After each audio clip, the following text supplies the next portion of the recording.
Okay, so hello everybody. My name is Beichen Hu. So today I'd like to talk about the Agile in software engineering, design, and analysis. So with the more and more expensive application of user requirements, we need to update our software engineering architecture in a short period of time to satisfy the needs of our users' requirements. However, the traditional architecture process can no longer meet the needs of the frequent product design and analysis updates. Therefore, Agile is a new ideas and concepts to meet these quick changing needs. And this presentation will mainly analyze the combination of Agile and software design, analysis, and technology, compare with the traditional software development approach from design and analysis context. And here's my presentation context. So I just divided it into 6 parts. The introduction, I will give some basic idea of the software engineering and Agile and the traditional software engineering model analysis and Agile development process. And I also compare between the Agile method and traditional engineering method. And then I will give you a conclusion. So the software is a discipline that studies engineering method for building and maintaining effectively critical and high quality software. It involves the programming language, database, software development tool, system platform, standard design pattern, and so on. So the traditional software engineering requires that in the development process, the project should be divided into orderly and clean steps according to the needs of different periods and completed in turn under strong management. And there are generally 8 stages: the feasibility study and planning, requirements analysis, outline, design, details design, the implementation, and the testing, validation testing, and the usage maintenance. For the Agile development, it is a human-oriented interactive step-by-step approach to development.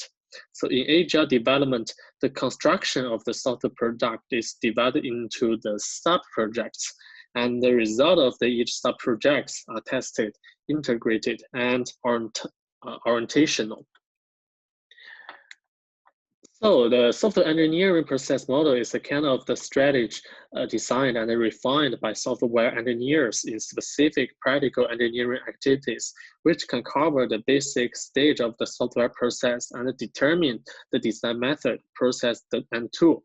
The most widely used in software engineering models in practically mainly include waterfall model, spiral model, interactive model, and the prototype model. And the first model is the waterfall model. Waterfall model is a kind of the linear sequence model, and the process is carried out in the strict accordance with the step of the requirements, analysis, design, coding, and test. And each state should define clearly output and verification criteria. So it has some advantages. The high quality of the software products can be guaranteed.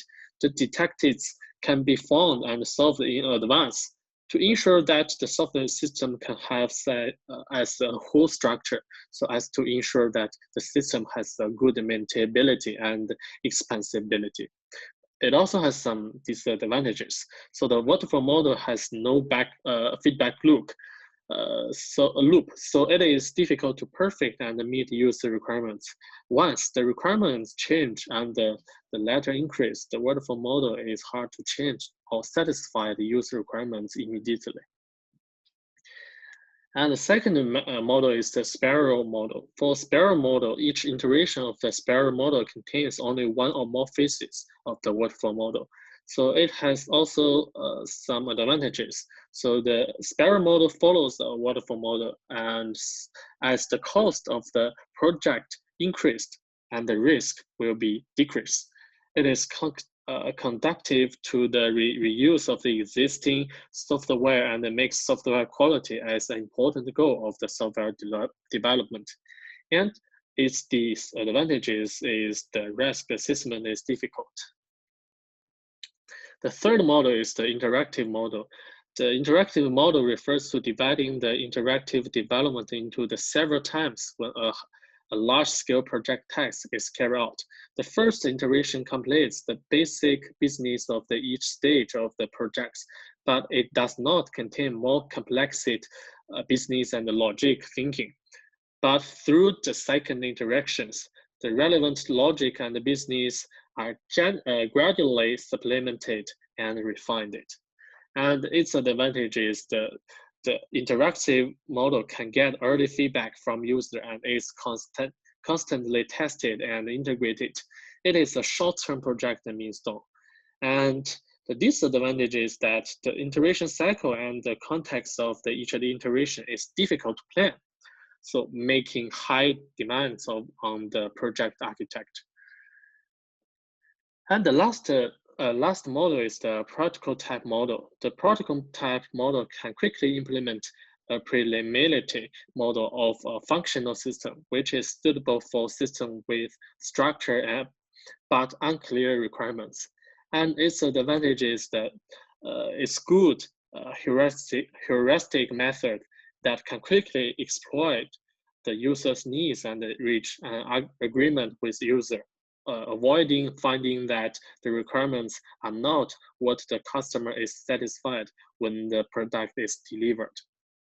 But its disadvantage is its no feedback loop.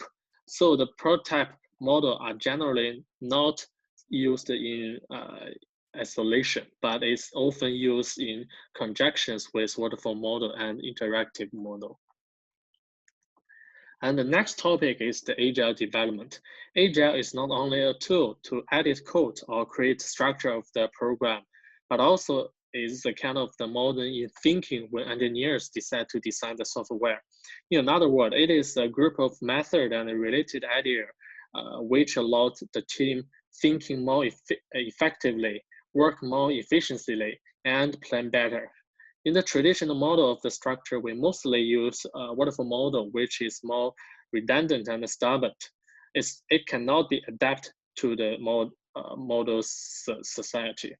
So from the design value, it can divide into 4 parts. The first one is the individual and the interaction over process and tools.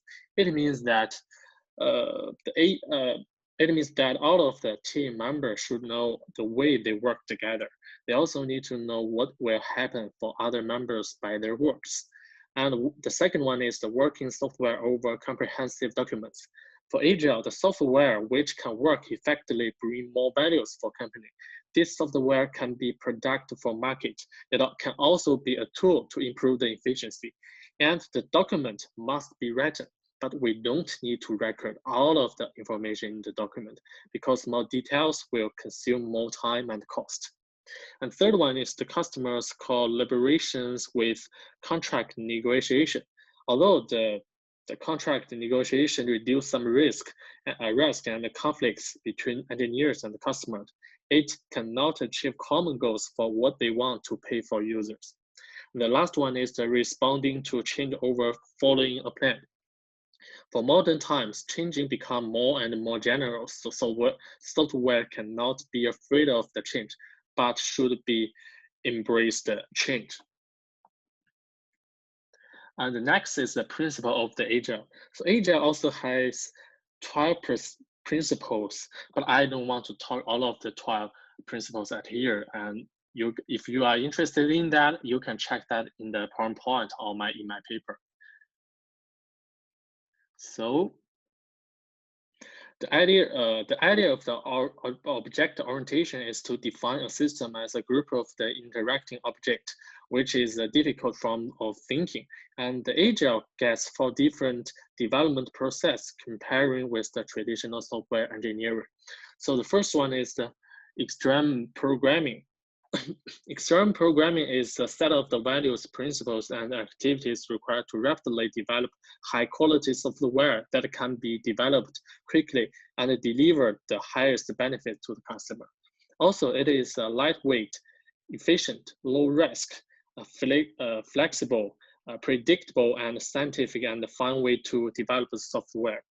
And the next one is the Scrum.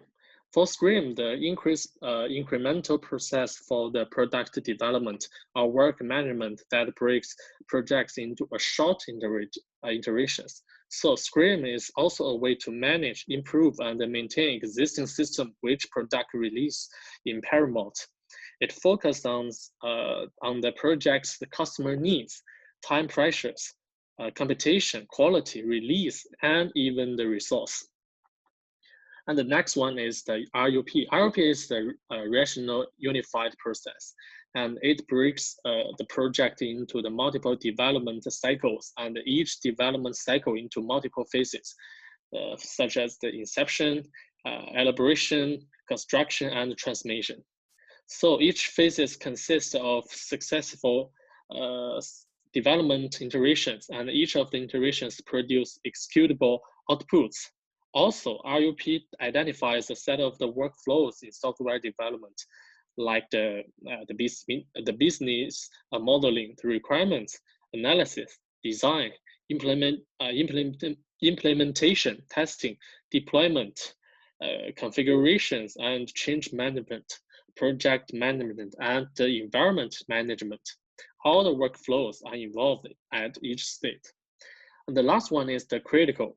Critical consists of the series of the human-oriented, adapted, and the lightweight and scalable software development methods. And the crystal approach considers not only the best theories, but also the practical, so that it hopes to achieve good compromise and meet a large number of the requirements ultimately.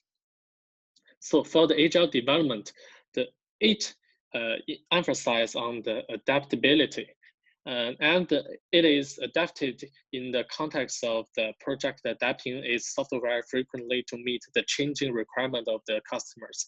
But for the traditional software engineering, it emphasizes the predictive planning through complete requirements.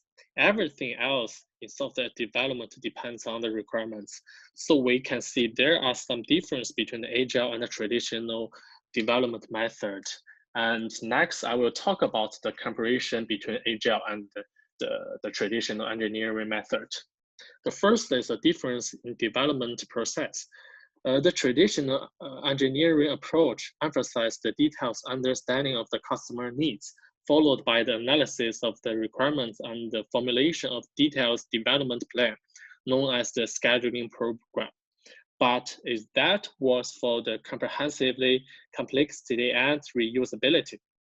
The plan cannot catch up with change. In contrast with the agile approach, the key is to put together into an overall framework, and we don't worry too much about the details. Then in the process of the updating, adding details and improvement in the process of the practice. So if there is a new point or new function can be added, it is not only complete the text, but it also owns a high flexibility. And the second is the difference in the impact of the dimension change. So usually in the beginning, the customer doesn't really know what they want. They just have a pretty the vague idea that what kind of the software does the customer want. Therefore, the traditional development method need to start to exploit what the customer wants. They invest a lot in this aspect, but the result is often needed for their products, which is not very close to the user requirements. However, the agile development starts by giving users first version of the product. Okay, so that has been developed in the first iterations. As the user uses the product, they become more aware of what features are valuable and what can be discarded. And they become more aware of what they really want.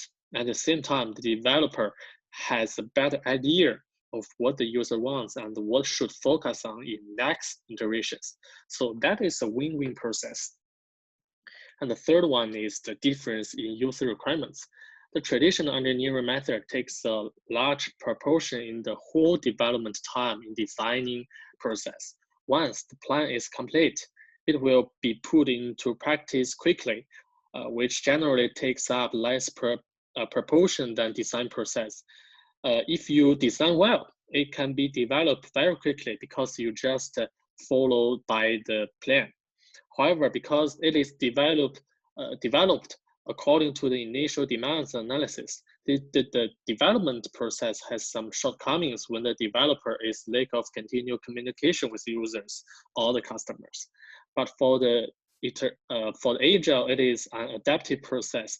Before the product delivered to the user, each iteration process should fully communicate with the customer, although there is a deviation calculations. So it is discovered much and solve the problem the earlier. From this perspective, agile development is better than the traditional development process. And the last difference is the product measurement standards. So the traditional development methods are based on the demands analysis. Therefore, a successful product depends on whether it is satisfied well according to the demand plan, and whether it is delivered on time and on cost. However, agile development focus on the economics, whether the product is worse than the customer's cost, or whether it is an excellent quality and reasonable price. A good project will go according to a plan. A good agile project will build something different and better than the original plan foresaw.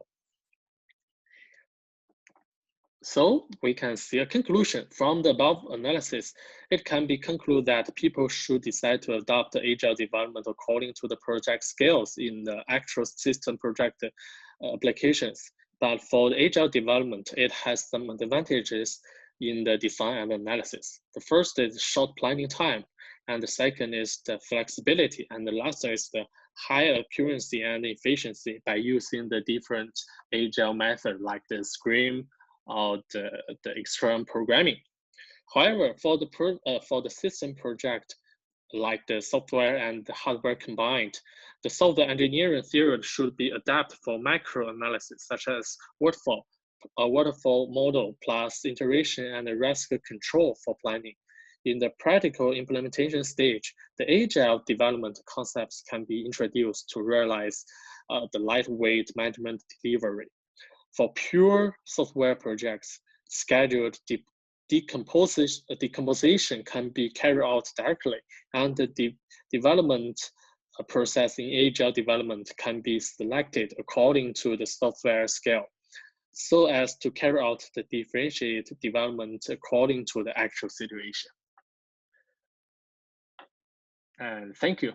That is what I want to talk in this presentation.